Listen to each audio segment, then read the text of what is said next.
خدا شاهد است. میگم 3 شب اولادم کشته بود. شبت ندارم، بچه ندارم، 4 تا 3 سالم است. عکسش شمر بری مسلمان دیده که در خود جو بود که برم آوردن. خدا مریض هستم، پیسه دوانو ندارم. بابر بگو پاک پروردگار کنید. جهانگیری حال کردیم، همسایه رفتیم، کیل خیلان بر اولادم بتین مثل گده گره بری لقی نقص خانه همسایه من آشم کردیم.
دخترکای من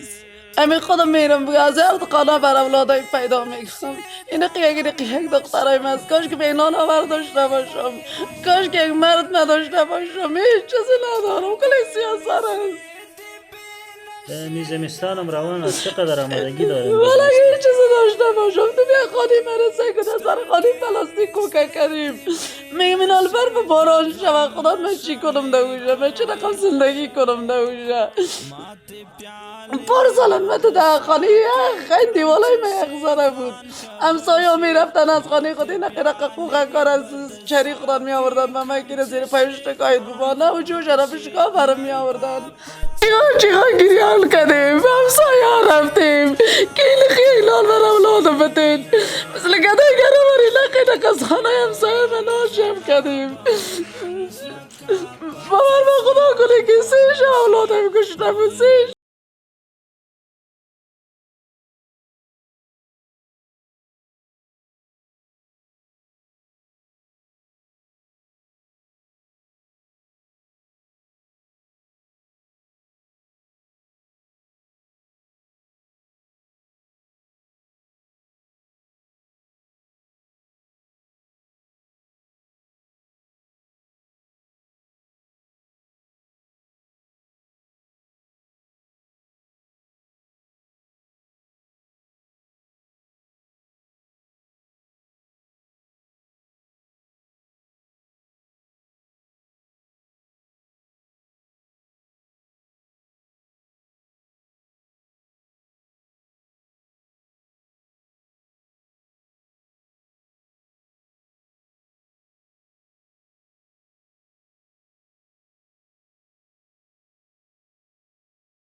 کني دا زما لورګانې به ژاړي بې کسه بې وسه یم نه مې ورور ته نه مې پلار ته چې ما سره کومک وکړي بس داسې بېوزلې چې په دې دنیا باندې وګرځې پیدا به نه شي ما درېدله بیخي نو زموږ په کور کې نو بیخي نو هېڅ بیخي نه پخېږي نه جوړېږي که چې شی ښه کړي دا لورګانې مې ټوله شپه راته ژاړي چې ډوډۍ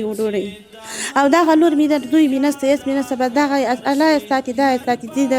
یو څوک یو ډوډۍ یو څه شی ورکوي دا همسایهګانې ورته ورکوي راوړي و دوی ته الله دې ستاسو سره ښه وکړي خدای پاک دې د دنیا او د دنیا خوشحالۍ درکړي درته چې موږ سره کومک وکړي بس موږ ډېر بېوزلي بېچاره خلک یو ډېر بېکسه یې څوک هېڅ څوک نه لري هېڅ شی ژمی هم روان دی که نه څومره آمادګي د ژمي لپاره لرئ ژمی خو هم راغی څومره ورته آمادګي لرئ کاري سبزه و دې ژمي ته ډېره وارخطا په ژمي خو بیا بیخي زموږ حال خرابېږي په ژمي بیا بیخي داسې کېږي خو بعد مې بیخي حال مو د سپي تر حال هم بدتر شي خو ځان جا شکر چې الله شته تاسو دا پیسې د کومه کوئ هغه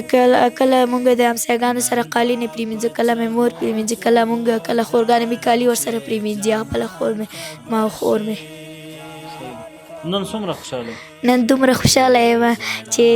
خدای دې ښه در سره وکړي خدای دې ښه در سره وکړي چې تاسو دا مونږ سره کوئ بسم الله الرحمن الرحیم قدرمنو معزز ورونو خویندو السلام علیکم ورحمت الله وبرکاتو نن د 2023 کال د سپتمبر د میاشتې 23مه نیټه او د 1402 کال د میزان د میاشتې لومړۍ نیټه ده چې موږ نن د کابل ښار 5مه ناحیه کې چې د مختلفو ناحیو څخه مو مخکې په نښه شوې کورنۍ وې هغه مو راغوښتي دي صرف 8 کورنۍ دي چې په 8 کورنیو ته مو 15 قلمه توکي ویشلي دغه 8 کورنۍ د زرګونو لکونو کورنۍ په نمایندګۍ باندې راغلي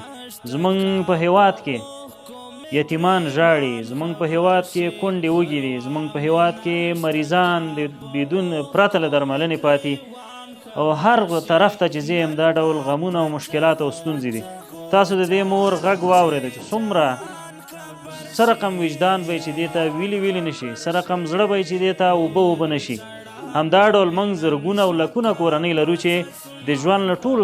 سهولیتونو څخه محروم پاتې دي زما غږ دی په هغو خویندو ورونو باندې چې هغوی ته الله تعالی ښه نعمتونه ورکړي هغوی د هیواد نه بهر ژوند لري هغوی ښه ژوند لري هغوی د دنیا په قسم نعمتونو کې مستانه ډول ژوند تیروي او هغوی د دنیا قسم ارمانونه په زړه کې لري ډېرو لوړو خیالاتو ته ځان رسوي خو زموږ د تنکۍ او ګلالیو ماشومانو ارمان دا دی چې یوه مړۍ وچه ډوډۍ وخوري د دوی ارمان دا دی چې دغه شکېدلې او شلیدلې جامې په نوو باندې بدلې شي او د دوی ارمان دا دی چې د لوسې پښې یو جوړه پلاستیکي چپلکې پیدا کړي نو راځئ چې د خپلو ماشومانو په څیر د خپلو اولادونو په څیر 10% ناز دغه یتیمانو بېوزلو ته هم ورکو تر څو الله راضي او خپل ایمانی او بشري مسؤلیت مو ادا کړی وي والسلام علیکم